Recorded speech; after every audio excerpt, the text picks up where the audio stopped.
Bismillahirrahmanirrahim. Alhamdulillahi rabbil alamin. Wassalatu wassalamu ala asyrafil anbiya'i wal mursalin wa ala alihi wa ashabihi wa man tabi'ahum bi ihsanin ila yaumiddin wa sallama tasliman katsira. Amma ba'du. Kaum muslimin wal muslimat rahimani wa rahimakumullah. Alhamdulillahirabbil alamin. Segala puji hanya milik Allah tabaraka wa taala yang telah memberikan banyak kesempatan untuk kita. Salah satunya adalah kesempatan kita bisa kembali mempelajari kehidupan manusia terbaik, yaitu Nabi kita Muhammad sallallahu alaihi wa ala alihi wasallam. Dan pada kesempatan kali ini kita akan kembali melanjutkan pembahasan terkait kekhususan dan juga keistimewaan dari materi As-Sirah An-Nabawiyah.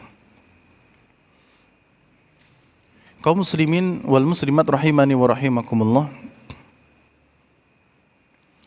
Adapun yang ke-6,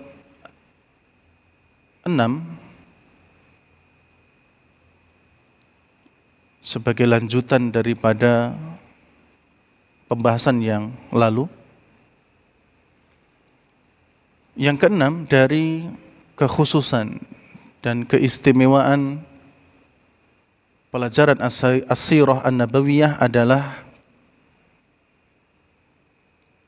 kisah Nabi Muhammad SAW dan kejadian-kejadian yang ada di dalamnya, baik yang terkait dengan tonggak sejarah serta letak geografis yang terbatas, dan itu semua telah diketahui. Jadi kaum muslimin wal muslimat rahimani wa rahimakumullah, sirah Nabi Muhammad SAW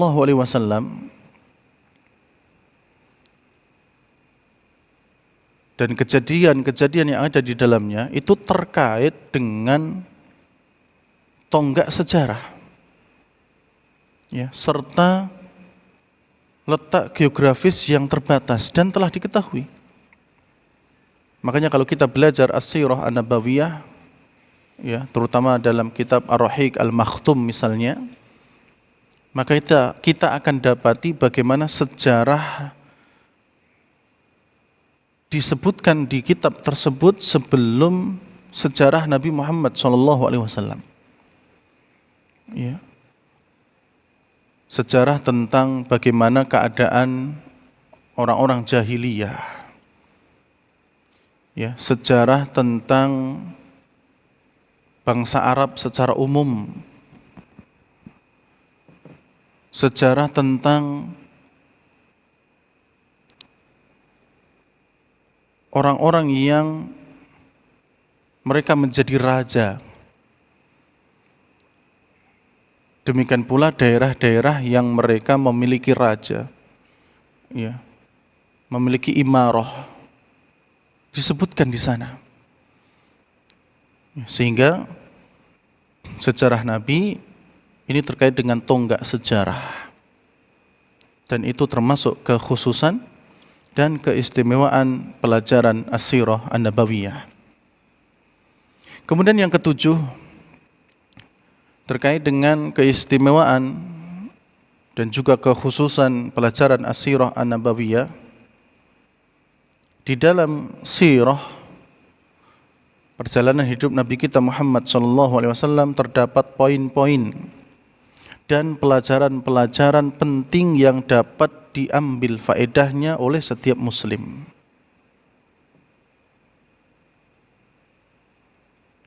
Jadi seorang muslim banyak dan dapat mengambil faedah dari belajar As-Sirah An-Nabawiyah. Banyak hal yang dapat kita ambil. ya, dari sisi kehidupan Nabi SAW.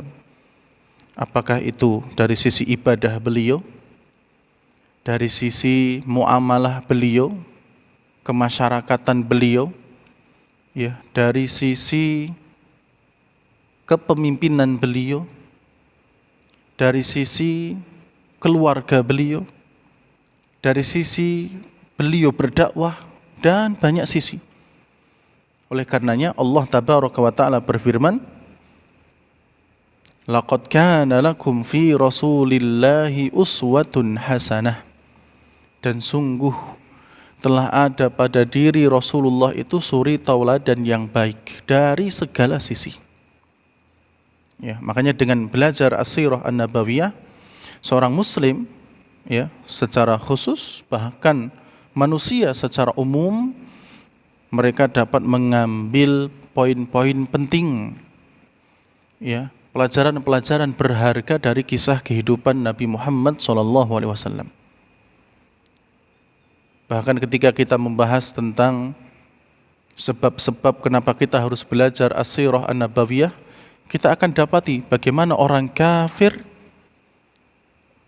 sampai kemudian mau mempelajari kehidupan Nabi Muhammad SAW. Kemudian menyimpulkan, ya, sebuah kesimpulan, diantaranya adalah dia meletakkan nama Nabi Muhammad SAW di urutan pertama dari 100 orang terpengaruh atau 100 orang yang berpengaruh di dunia. Nomor 1 dia sebutkan Nabi Muhammad SAW dan memuji tentang kesuksesan beliau, baik sebagai pendakwah, dai, baik sebagai orang yang berpolitik, bahkan sampai ketika beliau menjadi seorang panglima, pemimpin perang.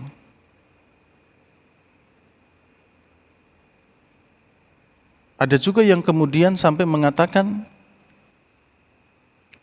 kalau saya harus memilih orang yang paling berpengaruh, orang yang paling sukses, maka saya akan katakan nabinya umat Islam lah yang berpengaruh, yang sangat berpengaruh dan juga sangat sukses. Dan itu keluar dari mulut orang-orang kafir. Mereka bisa mengambil poin-poin penting.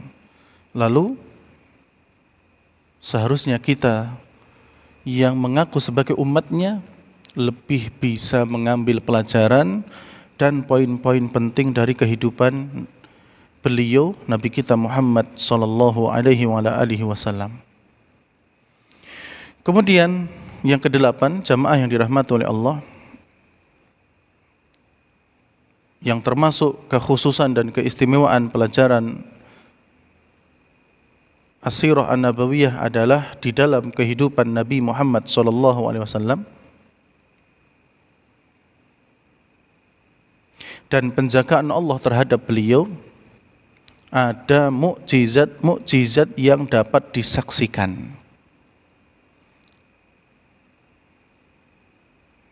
Ya. Jadi kalau kita belajar as-sirah an-nabawiyah, kita akan dapati adanya mukjizat-mukjizat yang diberikan oleh Allah kepada beliau. Misalnya pembelahan bulan, ya, itu termasuk mukjizat. Bahkan Al-Quran itu mukjizat. Juga kemudian ketika Nabi SAW pernah keluar dari jari-jari beliau air, dan tentu mukjizat-mukjizat yang lainnya. Dan itu akan kita bisa pelajari, bisa kita dapatkan di pelajaran as-sirah an-nabawiyah. Kaum muslimin wal muslimat rahimani wa rahimakumullah. Kemudian yang ke-9, di antara keistimewaan dan juga kekhususan as-sirah an-nabawiyah adalah sirah Nabi Muhammad sallallahu alaihi wasallam telah mendapatkan perhatian yang besar dari umat ini, baik dari ahli fikihnya, dari ulamanya, maupun dari ahli hadisnya. Jadi luar biasa, as-sirah an-nabawiyah mendapatkan perhatian yang besar dari umat manusia, baik itu dari ahli fikih, ahli akidah, ahli hadis, bahkan orang yang tidak beriman sekalipun. Ya, mereka juga memberikan perhatian yang besar. Ya, oleh karenanya para ulama pun mereka memiliki perhatian yang besar, dan salah satu bentuk perhatian mereka adalah menulis tentang perjalanan hidup Nabi Muhammad sallallahu alaihi wasallam. Ya, seperti ada kitab Ar-Rahiq Al-Makhtum. Kemudian juga ada kitab Mukhtasar Siratir Rasul. Ya, ada juga kitab Al-Istifa min Siratil Mustafa, yang mana materi kekhususan dan keistimewaan pelajaran as-sirah an-nabawiyah kita ambil dari kitab tersebut. Dan masih banyak sekali. Ya, dan itu menunjukkan perhatian mereka terhadap pelajaran as-sirah an-nabawiyah. Bahkan di antara para ulama ada yang mengkhususkan waktu mereka dalam kajian mereka membahas as-sirah an-nabawiyah. Kemudian jamaah yang dirahmati oleh Allah tabaraka wa taala, kaum muslimin wal muslimat rahimani wa rahimakumullah, yang terakhir, yang ke-10 di dalam sirah Nabi Muhammad sallallahu alaihi wasallam, ya, dan ini termasuk kekhususan dan juga keistimewaan materi sirah. Ya, di dalam sirah Nabi Muhammad sallallahu alaihi wasallam terdapat praktek nyata dalam mengetahui sunnah-sunnah kauniyah. Ya, sunnah-sunnah kauniyah, ketentuan-ketentuan Allah di dalam alam ini, baik tentang kehidupan Nabi Muhammad sallallahu alaihi wasallam atau pertolongan Allah terhadap Nabi Muhammad sallallahu alaihi wasallam. Bahkan bisa dikatakan kekalahan Nabi, ya, pun juga disebutkan dalam as-sirah an-nabawiyah. Ya. Kalau kita melihat di perang Badar misalnya, dengan persiapan yang minimal, peralatan yang sedikit, jumlah yang tidak banyak, melawan pasukan yang besar, tapi kemudian Allah tolong Nabi dan juga kaum muslimin, para sahabat, sehingga mereka menang di perang Badar. Bahkan banyak dari pemimpin-pemimpin Quraisy yang tewas di perang tersebut. Namun kita juga bisa melihat di perang berikutnya, di perang Uhud, usaha yang sudah matang dilakukan oleh Nabi SAW. Persiapannya sudah cukup, pasukan lumayan banyak, peralatan juga ada. Ya, tapi kemudian Allah takdirkan di perang Uhud beliau mengalami kekalahan, walaupun tidak bisa dibilang 100%. Tidak cuma kalah, tapi Nabi SAW juga terluka. Gigi seri beliau patah, ya, beliau berdarah, dan ada 70 sahabat yang mereka menemui syahidnya di perang Uhud. Salah satunya adalah paman Nabi SAW yang paling beliau cintai, yaitu singanya Allah, Asadullah, Hamzah bin Abdul Muttalib radhiyallahu ta'ala an. Kaum muslimin wal muslimat rahimani wa rahimakumullah, demikian apa yang bisa kita sampaikan di kesempatan kali ini terkait dengan keistimewaan dan kekhususan pelajaran as-sirah an-nabawiyah, dan insyaallah materi ini akan kita lanjutkan di kesempatan yang berikutnya biidnillahi subhanahu wa ta'ala. Demikian kurang lebihnya mohon maaf. Subhanakallahumma rabbana wa bihamdik asyhadu an la ilaha illa anta astaghfiruka wa atubu ilaik. Wassalamualaikum warahmatullahi wabarakatuh.